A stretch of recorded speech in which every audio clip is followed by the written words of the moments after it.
said, we're ending the government, and it was a gentleman by the name of Hijo, the first dictator. He said, I'm in charge. It's my government. It's a military junta.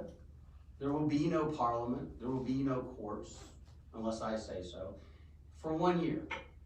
And then we're going to form a new government. And there's only going to be one Cameroon. And it's not hard to figure out what happened next. The majority, 75 to 80% of the people that spoke French became Cameroon. And the people that spoke English in Amazonia became a colony. And I don't use that word lightly. Mr. Poe and I had an exchange of emails where I said, well, I kind of object to that a little bit. I'm not sure you can say they're a colony, but the more you look into the definition of a colony, it's where one nation occupies another nation for their own purposes and subjugates them as though they were slaves. And that's what happened to South Cameroon. That's what happened to Amazonia. They became the slaves. They became the colony.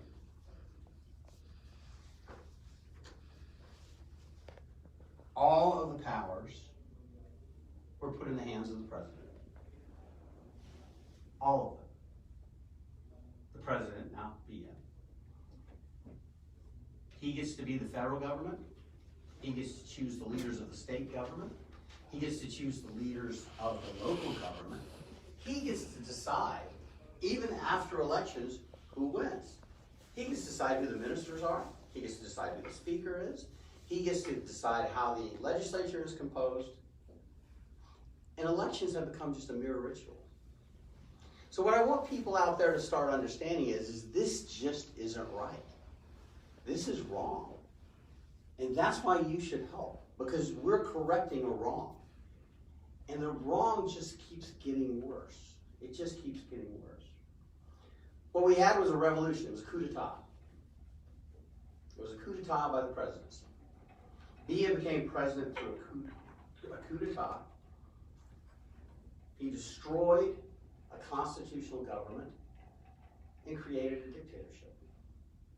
Right under everyone's noses. French didn't say a word.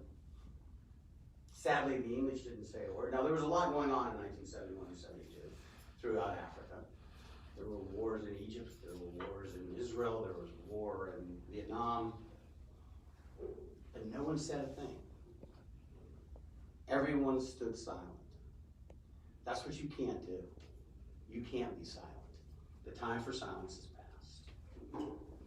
So today's government, today's institution, today's system, all comes from this junta, this coup d'etat, this overthrow, this military-type takeover from a beautiful, imperfect, but still constitutional government, the rarest of things in Africa. So anyone that says, and I know they're going to say it, oh, well, the Amazonians, they're not capable of governing themselves. They don't know what to do. It'll just be another southern Sudan, or South Sudan. They're wrong. The people of Amazonia know what a constitution is. They know what it means to govern themselves. They know what justice means. They know the importance of justice. They know the importance of independence and liberty. Because that's what they're asking for now. And they're not asking for it just to get what they want, to scurry along and create another despotic regime.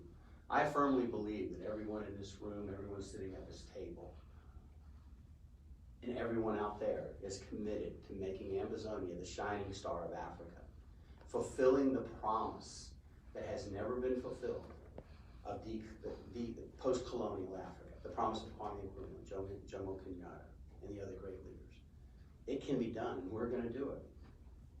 So you ask yourself, how is it possible that all of this could have happened and no one has recognized that Amazonia is free and independent, that it's a thing, that it exists? Well, they have. They are, the junta of Biya and his predecessor has gone from one illegality to another, one illegitimacy to another. Keep putting on additions and building higher on that house of sand that Jesus tells us through Matthew. Cannot It's now being governed as a colony because it has never been legitimately annexed. It is not legitimately absorbed. And I submit to you that Cameroon, as it exists today, isn't a legitimate nation. President Biya in 1992 himself acknowledged Ambazonia's existence. In a case, it was the Bamenda High Court case HCB 28/92. He agreed. Additionally, President Biya, some of you may remember, it's funny how these conflicts come and go. There's a huge thing in mid-early 2000s, the Bokassa conflict with Nigeria. Actually, it was in the early 90s with Sako, who isn't getting a lot of good press these days. But when that conflict with Nigeria was resolved, Paul Biya signed a UN treaty, in front of God and everybody, in the UN, that said the following, let me quote, I, President Paul Biya of the Republic of Cameroon, in a bid to provide lasting peace to the Bokassa conflict, do hereby commit myself and my government to respect the territorial boundaries of my country as obtained at its independence. Cameroon's independence was obtained January 1st, 1960. Ambazonia wasn't a part of Cameroon January 1st, 1960. Ambazonia was still part of Nigeria for a few months and then free. So Paul Biya promised in a treaty, and this is important, I'm going to pull back to where I should be, where my country could be, because he is French, so clearly he says that c'est moi, the state is me. Paul Biya is Cameroon. Cameroon is Paul Biya. I'm going to pull back, and this is where we're going to be. And the UN believed him because they sent surveyors out and they built these giant pillars that are on the border between Ambazonia and French-speaking Cameroon. So if for a moment you think that there's no legitimacy to this claim, there's a fence. Pretty close to a fence anyway. There's a wall separating Ambazonia, the free and independent nation of Ambazonia, from French Cameroon. And I found out something today, speaking with His Excellency the President. I find this stunning, and I hope people that are listening and watching today think about what I'm about to say, the gravity of this. If you live in Ambazonia, if you're an English-speaking resident of Ambazonia, and you cross the Mungo River, if you cross into French Cameroon, you have to go through a security checkpoint. You have to present documents, and you have to pay customs on anything you bring back or take in. Just like if you're in Italy and you're crossing over to Switzerland. Just like you're in France and you're crossing into Portugal. It's not one country. They don't think for a minute it's one country. They know better. They're just not acting better because they have themselves a nice colony. And that cannot stand. That house of sand cannot stand. And how great will be that fall. Further, this may be a little unfair, but that's what lawyers do. We bring up unfair stuff. There's a really good chance Paul Biya isn't even legitimately the president of Cameroon. Under any international accords, any concept of international law, because what the Cameroonian Constitution says, that the National Assembly president becomes the head of state until the president is elected within 90 days. So when Ahijo resigned, what should have happened was the head of the National Assembly, president of the National Assembly, should have become the president of Cameroon. Unfortunately, he was Amazonian.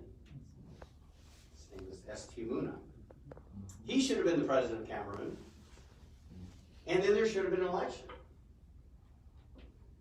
If anything happens when you have slaves or a colony, you don't let them lead you. So Biya appointed himself president. Illegitimately. How great was its fall when the house of sand, The house built on sand came down.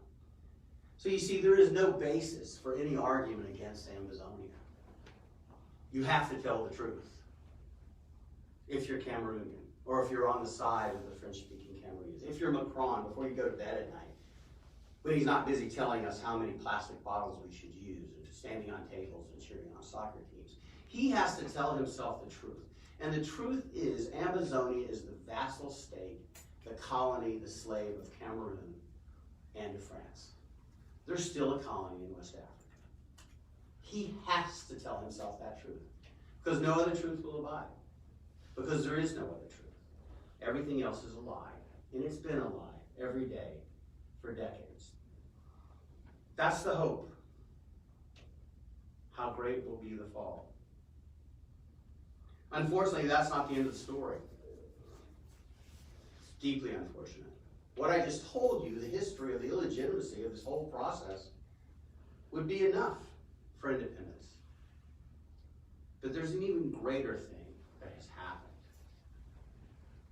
There's even more of a reason that everyone out there needs to join together for justice, for liberty, for independence, freedom, equality, and humanity. Now, Biya has embarked on a course of genocide, mass slaughter of innocents. He's not slaughtering his people. He's slaughtering civilians in a country that he has taken over. And they tend to be children. They tend to be beautiful children. And they tend to be women and young men. And they're all civilians because there's not an Amazonian army. And there's this tendency, and I don't want to get too horrific or explicit here, but one of the powerful messages he sends to those that he's enslaved and colonized, the favored way of the militias, the security forces, and the military. And that's an amazing word, isn't it? Militia. That means anything. Anybody that you can pay to kill somebody, they're in the militia. And then you say it really wasn't me. And Biya says, oh, it's really Amazonians killing Amazonians. And that's nonsense. But one of the favored ways, the horror-filled ways, one of the reasons I can't let my children look at my computer when I'm working on these files is because of the policy, is they like to wound the Amazonian children and women and then burn them to death while they're still alive. And they burn their homes. There's been over 400 villages erased, leveled by fire. Or they do it in the streets. And why do they do it that way? And why do I say it's a favorite tactic, not just an accident? Because they're sending a message. You shoot someone in the night, or you shoot someone in the forest 200 feet away, no one really sees that unless they're standing with you or with the person that got killed. But if there are villages being burned and the horrible screams of people being burned alive, that gets heard, that gets seen, and the message is sent. And the message is very clear. The message is, your God isn't here to help you. I command you. I am the demon, the devil that can destroy you and will. Don't rise up against me. That is the message that Paul Biya is sending. And that is the message that I hope when President Macron, before he goes to bed at night, stops telling us how many plastic bottles to drink from, stops standing on tables rooting for his soccer team, who are primarily from Africa, but that's another story. I hope he understands that that's the real message that he's sending. It's not about plastic bottles or soccer teams. It's about children being burned to death, just to preserve an illegitimate colony that should have never existed. There are over 2 million people that have been displaced. Many of them have crossed over and gone into Nigeria, which has its own problems. It's not exactly a great place to flee to. Things must be pretty bad if you look to Nigeria as a place where you can find peace and comfort and respite. And under the international law, as Mr. Fine said, it's both the right and the duty of the people to throw off a government that is seeking to reduce them to absolute despotism, seeking to reduce them to slavery and to being a colony. and that politically defenseless minorities can escape oppression. And we have more than that here. It's not a minority, it's a separate nation that has been oppressed and enslaved. They've been murderously denied their internationally mandated rights. And if I haven't lost you with the horrible nature of the things I'm telling you, I hope you're still here, because something can be done. We all need to do something. And just like when you go to church, just like Jesus said also on the Sermon on the Mount, good Lord, would my grandma be proud of me to know that I mentioned the Bible twice, 3 times today. You can give 3 things: your time, your talent, and your treasure. But you can't stand by. You can't stand by and just watch it happen and do nothing. That's not an option. We're talking about civilization. Mr. Fine mentioned the various avenues of redress, and I submit one that's very interesting to me. Not only the ICC, who we've appeared in front of, we have the fortune of one of the security guys there is from Florida like me, and the last time we were at the ICC, he goes, "Hey, you're that Florida guy, how you doing?" I said, "You know, while it's good to be recognized by you, I'm not sure this is the best place to be recognized." He said, "Don't worry, the bad guys don't come through security." So it was a good deal. But the International Court of Justice, not really used that often. It's where nations get to sue nations based upon violations of treaties, accords, and promises. And I submit to you that I think we have 2 pretty darn good cases, maybe more, of the violation of the International Accord, the Fungan Accord, the violation of the Constitution, the initial Fungan Constitution. That was an agreement that we're going to do this, we're going to do that. That was totally abrogated in 1972. And also the Bokassa Treaty. Once again, Thea probably didn't know what he was doing, but he promised in front of the UN, in front of God and everybody, I'm pulling back Cameroon to where it was January 1st, 1960. That's the other side of the Mungo River. Doesn't include Ambazonia. So he needs to abide by that promise. And the International Court of Justice can do that. So I want to close by saying, I think we'd be remiss if we didn't mention Fangum Gorji Dinka. I'm proud he's a lawyer. Not often lawyers do really good things. As I once told my grandma before she passed away, she said, "It's going to be great to see you in heaven, Brucey." And I said, "Grandma, I don't know. I'm a lawyer. I'm going to have to work extra hard. It's going to be real hard for me to get there." But he was a lawyer in his 1985 Declaration of Amazonian Independence. Have some calling him the father of Amazonia. And he's 93 now, I think. He's in exile. He's been arrested by Bia and tortured. He says, "I'm not the father, God is the father." But he's the guy. But sitting at this table, sitting in this room, I am confident that the James Madison, the Thomas Jefferson of Ambazonia is in this room, or sitting at this table, or certainly in that audience, outside in the audience. There's going to be a constitution. And I am equally confident that not only will these people be, or whoever this is, be James Madison or the Thomas Jefferson of Amazonia, of Africa. Because it's time to get it right. It's time that post-colonial Africa realizes the potential that it's had.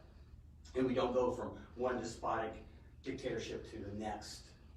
That we finally, the dignity, the greatness of the African people is recognized by their government. And I know that's going to happen in Amazonia. Because after all you've been through, so I pointed the finger in the past, the present, and the future. After all you've been through, you can't just restart this thing again, making it just like it was back then. And that's a promise everyone has made in this room. And that's a promise to the world. This forum was intended to explore the various aspects of the Amazonian independence movement, the optimal, non-violent past Amazonian independence, and the termination of the ongoing genocide of the people. All of the things that we're going to do as lawyers, that we're going to do, that we need your help, are all against the backdrop of stop killing my people. independence, work toward it every day. But for now, they gotta stop killing us. They gotta stop killing them. They have to stop killing the Amazonians. And with all grace and humility, I say you're my people. Because once you got me, you got me. I get team haircut. I'm sort of like that bulldog. I have 7 speeds in 1 year, only 4. So that is what we had hoped to do for you today. The thing that we cannot forget, however, is this isn't located somewhere in Africa, involving some people in Africa that don't have anything to do with anybody else. This is a colony. This is enslavement. France has tacitly or actually approved what is going on here. One of the things we're going to do is we're going to hopefully not to expose all of our strategies, but one understands from reading history that France and England haven't always been good friends. One understands England's going to do something in maybe another couple of months that'll involve not funneling money into France's pet, whatever it is their pets are, how many plastic bottles you can have, or their soccer team, whatever it is Macron does. But he's not thinking about this. We believe Chatham House is a key. We believe that England can step forward and get it right and do the right thing and say, that's it, enough. You French people cannot keep killing English-speaking people. You can't do that. And we hope everyone that's watching this will say the same thing. Enough's enough. You need to stop. This house built on sand cannot stand. And how great will be the fall. Thank you.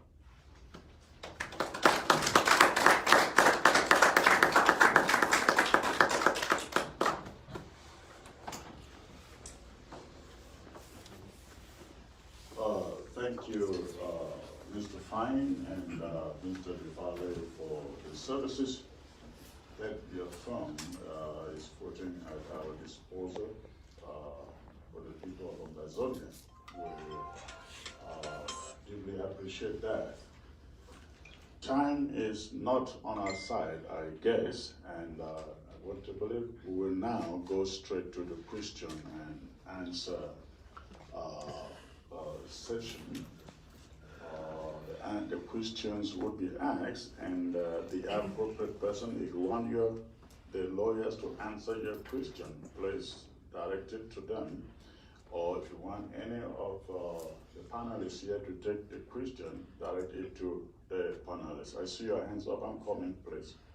Just give me 1 second. You know, I'm having the microphone. I have to answer the first question. Yes, so I start, any other, Mr. Fine or DeValle can take the question. Amazonians would love to know what is the level of your experience in cases such as this. Any of you can take the question. Well, the microphone. Okay. At least 3 of my experiences, I think, relate to this one.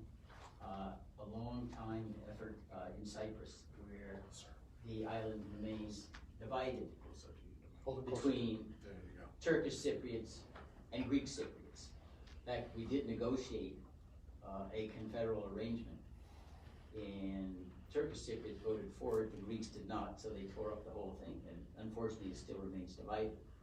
I also spent many years on the Kashmir issue. You know that India recently annexed at least the portion of Kashmir that was on their side of the line of control. Kashmir is similar in its background to Amazonia because when the British abandoned India and there was supposed to be a plebiscite amongst the former chieftains as to whether they ought to be independent or join Pakistan or India.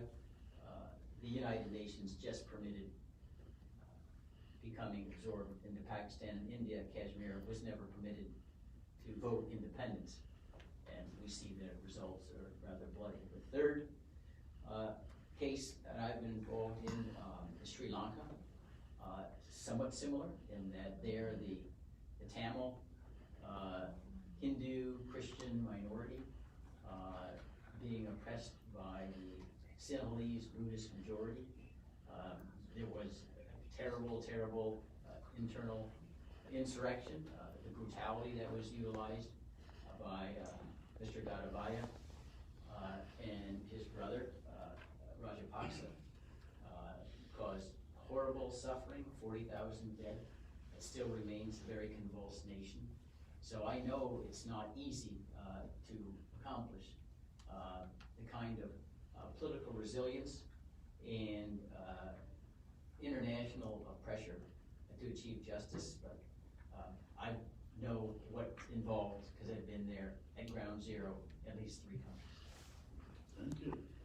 And I will say, just so I have Mr. Fine, my partner Bruce Fine, this is seldom if ever the case that he's being modest.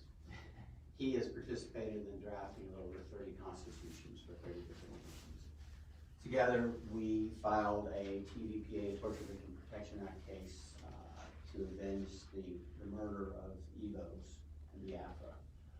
We have worked with the Igbo leadership to the extent it can be identified at any given moment in Nigeria. That's a problem. We have also filed ICC, International Court of Criminal Justice in The Hague, complaints against Buhari, against Nigerian generals. We filed one against, to avenge the death of Jamal Khashoggi, against Mohammed bin Salman, probably the most dangerous man in the world. So I'm not going to hear crow to you about how brave we are, but we don't. Remember the story about the bulldog? So we filed in front of the International Criminal Court. We know our way around there. As I said, the security guy knows us.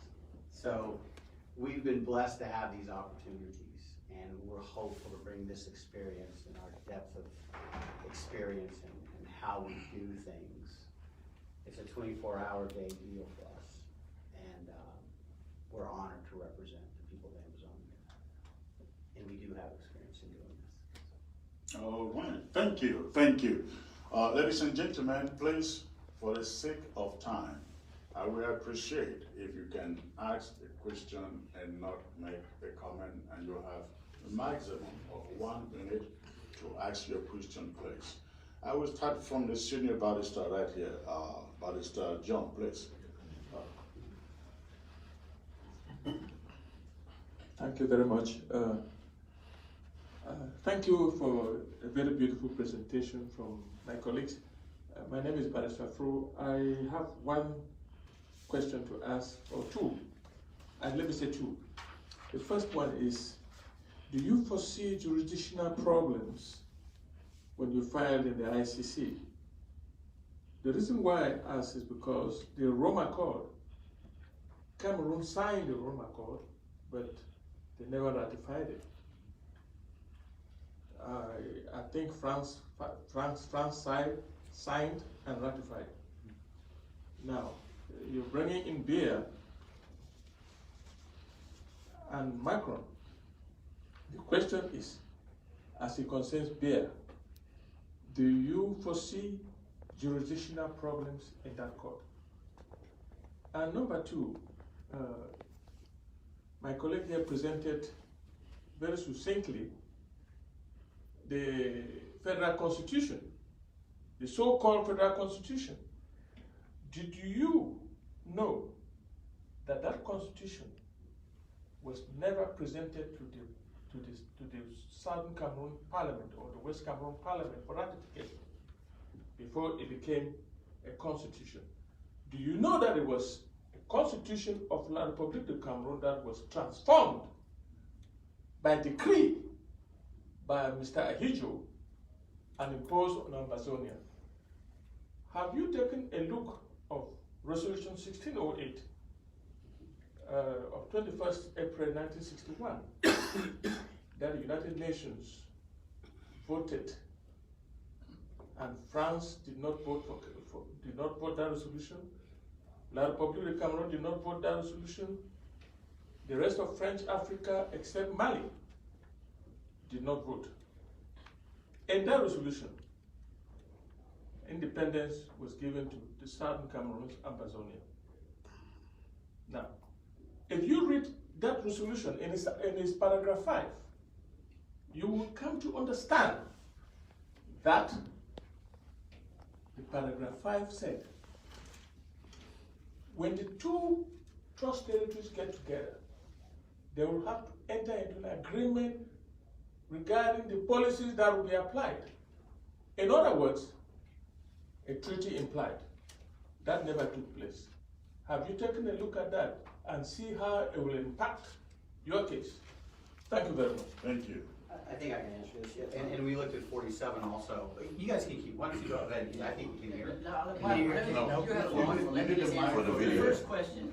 For the video. Oh, for the video. Yeah. Let me just, before I pass this on the details of the resolution, which unfortunately, resolutions are often honored in the breach rather than the observance. I know in Kashmir, the United Nations voted for a plebiscite in Kashmir, and India said, well, that's sorry, we got the arms and you don't, and now we're 70 years later, it still haven't had anything.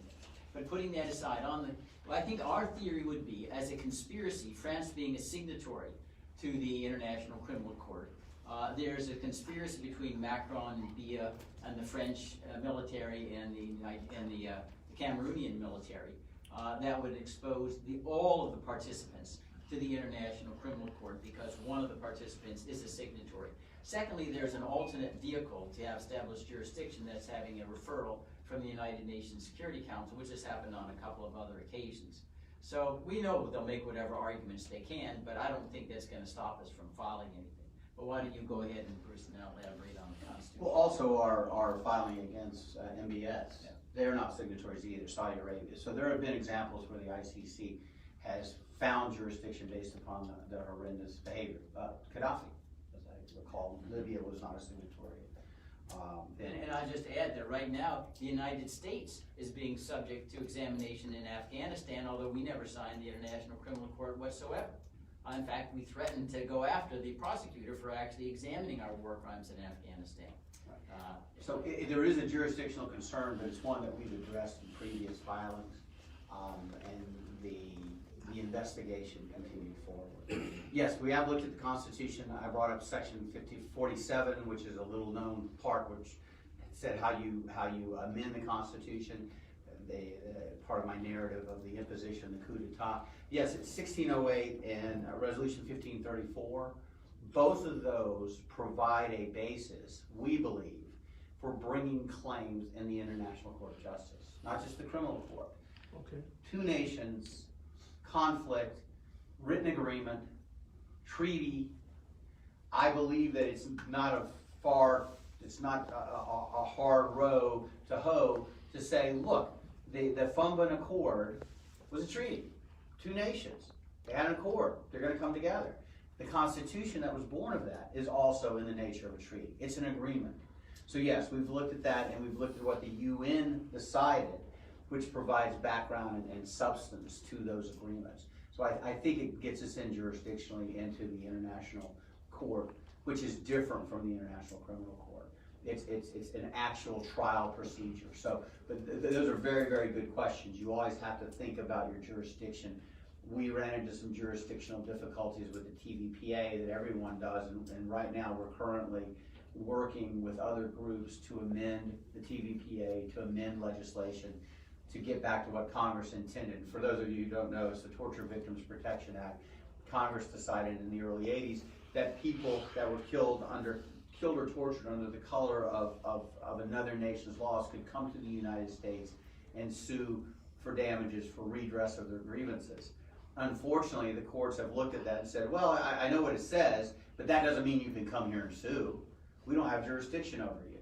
So we're going back to Congress, making Congress do what we don't think they have to do, but the courts are forcing us to make them do, which is to say, and all such claims can be brought in the U.S. district courts in any district in the United States.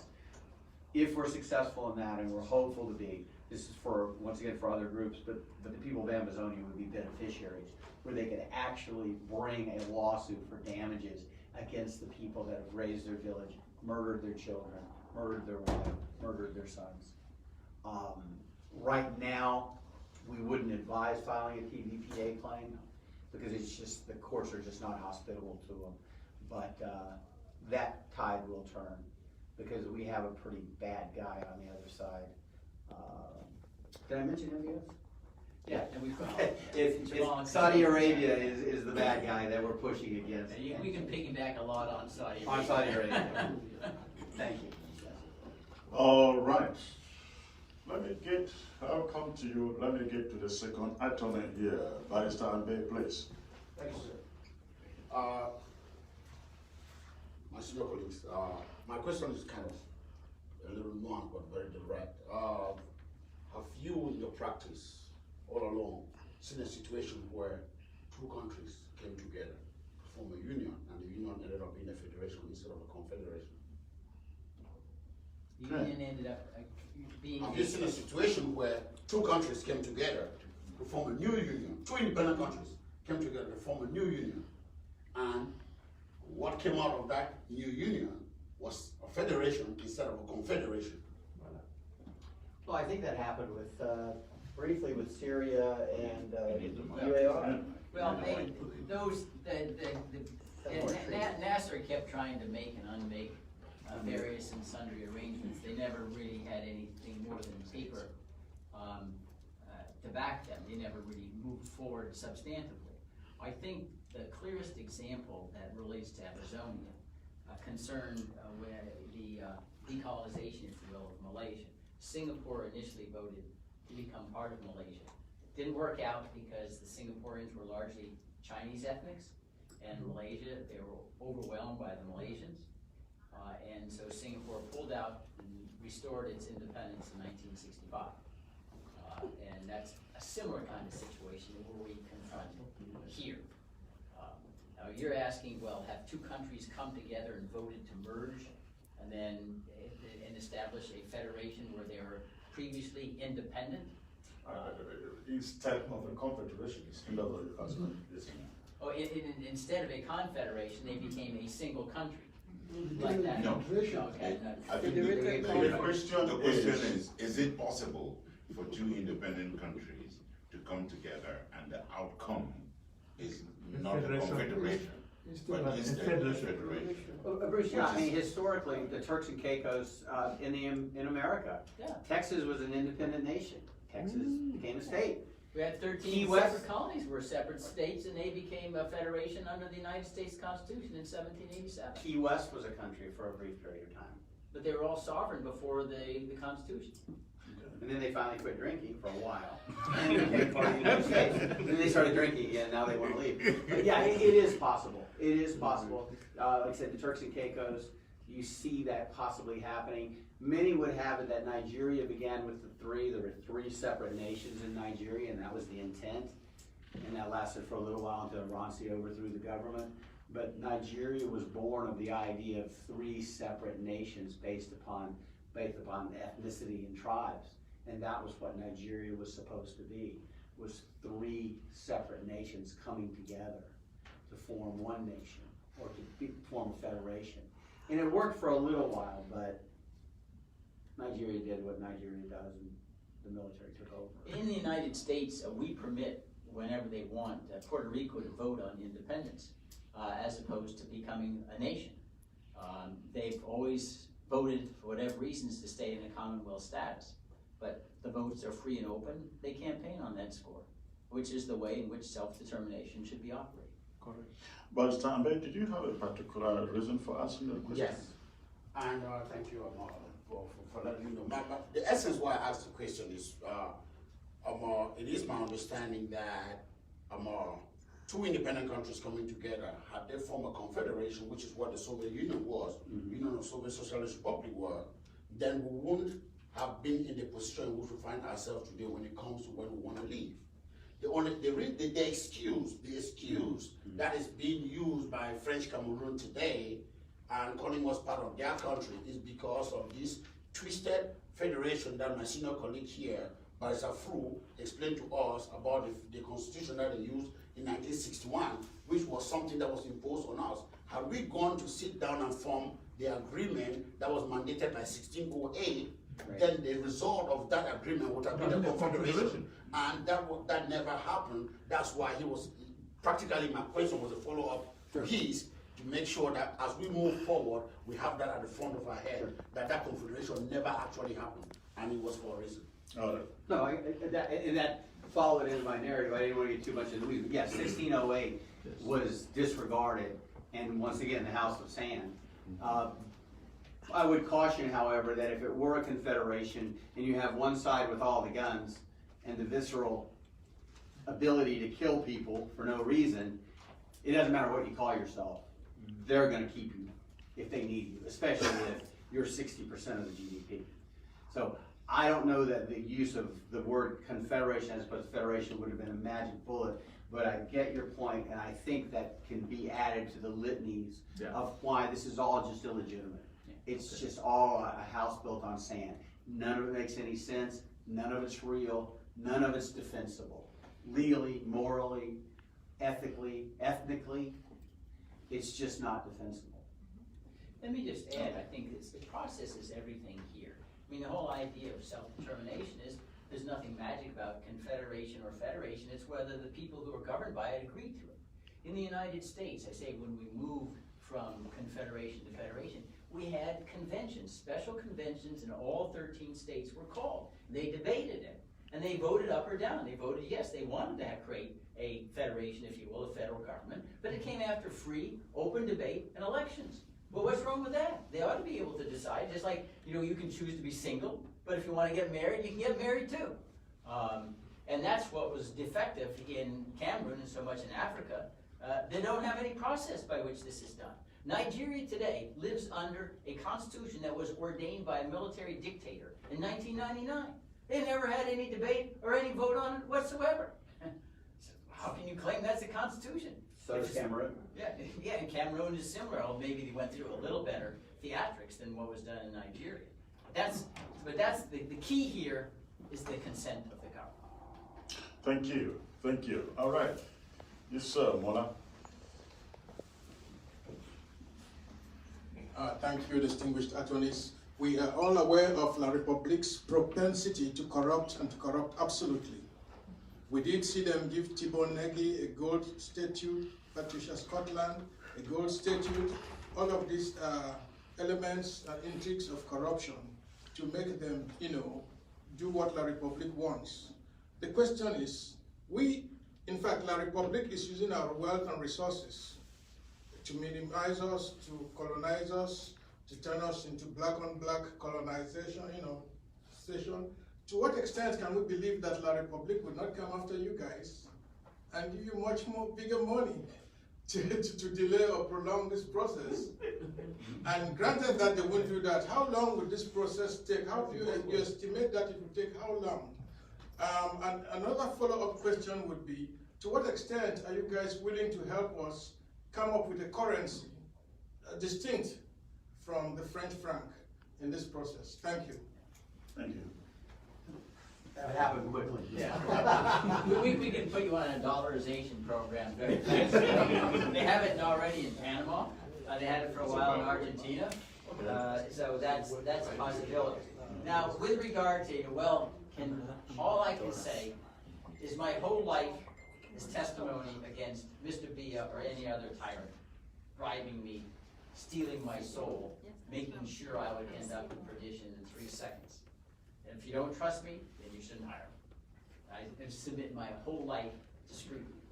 With regard to the timing, I said, there are all sorts of flukish things we don't control in international politics that can make this happen, anywhere from 1 year to 5 years to 3.5. We don't know. Key element is the role of France, because they're critical at the higher levels. They sit in the Security Council, they can veto things that we'd like to have happen. And maybe Macron loses office. There may be some other deal that where he's able to get some kind of advantage and walks away from Cameroon. So to try to suggest that, this is a sprint rather than a marathon, hopefully, but we have to be prepared to run a marathon if we need to, because it's about not only the living, but those yet to be born. We cannot walk away and let them inherit the same horrors that are being witnessed every day in Cameroon. That is not an option. I would say it's a true son of the Deep South. I'm not smart enough to be duplicitous. Once I'm on your side, I'm on your side, like a bulldog, like I said. And the way the conversation would go would be, okay, let's talk. You promise you'll stop killing the people? Okay, you stop killing the people? Good, you can keep your damn money. I'm not coming to work for you, but don't kill the people anymore. Correct. It will not happen. We have the requirements of our profession. We get disbarred if we switch sides, no matter how much money. And as I said, and I meant it when I said it, this is an opportunity that seldom comes, and I feel blessed, and I know my partner does too. If before you die, you get to give freedom or help in a small way, independence, freedom, dignity, justice to a people, you live a pretty good life. And that's what I want to do. That's why I started doing this. So, I didn't go to law school because I couldn't count. I used to be an engineer. So I went to law school to make the world a better place. And every morning when I drop my kids off at school, I say, make the world a better place. And it's not just words, I believe it. So, love you guys, but I love my kids. So I can't tell them to make the world a better place if I do something like that. But thank you for that question, because I understand that it has been a problem that whoever comes to help Amazonia oftentimes gets co-opted into the bigger basket. There's no other basket for us.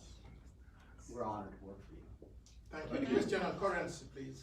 Oh, yeah, the currency, that would be one of the first things that we would suggest. We did some work for another, well, Gabon. And one of the first things we said is, you guys have got to get on an international currency. You can't keep using the franc. You can't let the French continue to control your monetary system. That's what I meant by the hug. You know, you're with me. You're free, but you're with me. The hug that strangles and kills. It's the abusive relationship hug that the French do, and it's mostly through their currency. The first thing you gotta do is you gotta get away from the franc, get away from the French. There's a reason why France has all that wealth. It's not coming from France. It's not from selling wine, and it's not from selling cookies. It's stolen from Africa still. I said it out loud. So